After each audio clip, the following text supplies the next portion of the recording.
வணக்கம் மக்களே. கிச்சன்ல இது மாதிரி விதவிதமா பொடி அரைச்சி வச்சிருக்கோம்ல, இது வந்து ஒரே ரோவா இருந்தா எடுக்கிறதுக்கு ஈஸியா இருக்கும். இதுல உள்ள இருக்கிறத எடுக்கிறதுக்கு வெளியில 2 பாட்டில தள்ள வேண்டியதா இருக்கு. அதனால நான் அமேசான்ல ஒரு ஷெல்ஃப் வாங்கினேன். இது பார்த்தீங்கன்னா ஸ்டீல் தான். ஸ்டிக்கர் வந்து ஒட்டிடுற மாதிரி இருக்கும், பீல் ஆஃப் ஸ்டிக்கர் மாதிரி இருக்கும். அதை வந்து நம்ம செவத்துல ஒட்டிட்டு இதை மாட்டிடணும். ஹூக்கெல்லாம் அடிக்க வேணாம், நம்ம டைல்ஸ்லேயே வந்து இதை ஒட்டலாம் ஈஸியாக.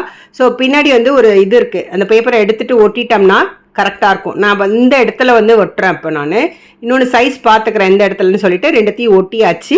ஸோ ஒட்டிட்டு இதை மாட்டேன்னா இது எப்படி இருக்குது பார்த்தீங்கன்னா, தொங்குதுங்க. சாதாரணமாகவே தொங்குது, ஸ்ட்ரெயிட்டாக நிற்க மாட்டேங்குது. இன்னும் இதில் வெயிட் வச்சா என்ன நடக்கும்னு சொல்லிட்டு ட்ரை பண்ணி பார்த்தோம். இதில் பார்த்தீங்கன்னா 4 பாட்டில் தாராளமாக வைக்கலாம். ஒரே ஒரு பாட்டில் 5வது பாட்டெல்லாம் வைக்கலாம், அவ்வளோதான். அதுவே வந்து தொங்குது, நிமிந்து நிற்க மாட்டேங்குது. பாலினுக்கு ஒரே கவலை.